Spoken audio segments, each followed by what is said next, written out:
ये बड़े serious charges हैं। लेकिन इस पर सरकार का क्या रवैया है? 7 साल की एक लंबी ढील क्यों दी गई पेटीएम पेमेंट बैंक को? किसके इशारे पर होता है? ये रिश्ता क्या है?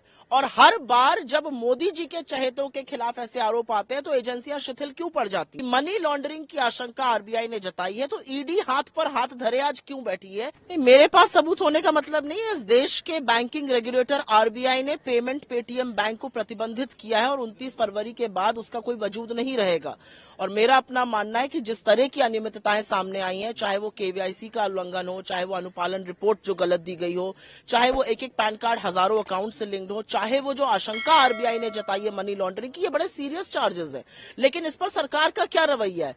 ये अनियमितताएं अब समझ में आ रहा है कि 2017 से चल रही थी। 7 साल की एक लंबी ढील क्यों दी गई पेटीएम पेमेंट बैंक को? किसके इशारे पर होता है? क्यों? क्योंकि पेटीएम पेमेंट बैंक के जो संस्थापक हैं वो मोदी जी के बहुत बड़े भक्त हैं, वो उनके साथ खूब सेल्फी खिंचाते हैं, उनके बारे में ऐड देते हैं। खुद प्रधानमंत्री ये सारे आक्षेप जब चल रहे थे उसके बाद भी पेटीएम की पैरवी अपनी इलेक्शन रैलीज में करते हैं। कहते हैं जो मोदी नाम की पिक्चर बनी है उस पर 200 रुपए कैशबैक मिलेगा अगर आप पेटीएम से टिकट खरीदेंगे।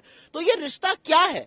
और हर बार जब मोदी जी के चहेतों के खिलाफ ऐसे आरोप आते हैं तो एजेंसियां शिथिल क्यों पड़ जाती हैं? सवाल आज सिर्फ एक है कि मनी लॉन्ड्रिंग की आशंका आरबीआई ने जताई है तो ईडी हाथ पर हाथ धरे आज क्यों बैठी है?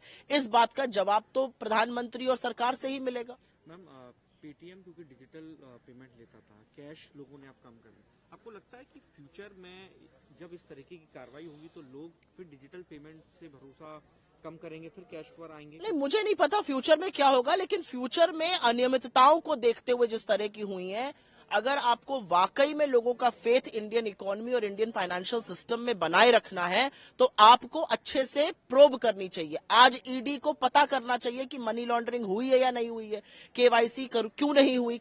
ऐसे करोड़ों 35 करोड़ में से 31 करोड़ अकाउंट जो थे वो अनऑपरेशनल थे, फिर भी काम चल रहा था। तो मैं समझना चाहती हूँ कि ईडी क्या कर रहा है।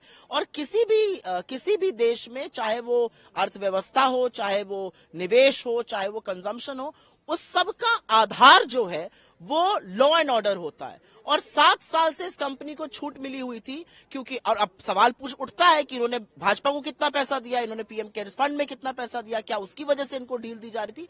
ये बहुत सारे सवाल है, लेकिन आज इस बात पर चर्चा होनी चाहिए कि सरकार पेटीएम को लेकर शिथिल क्यों है।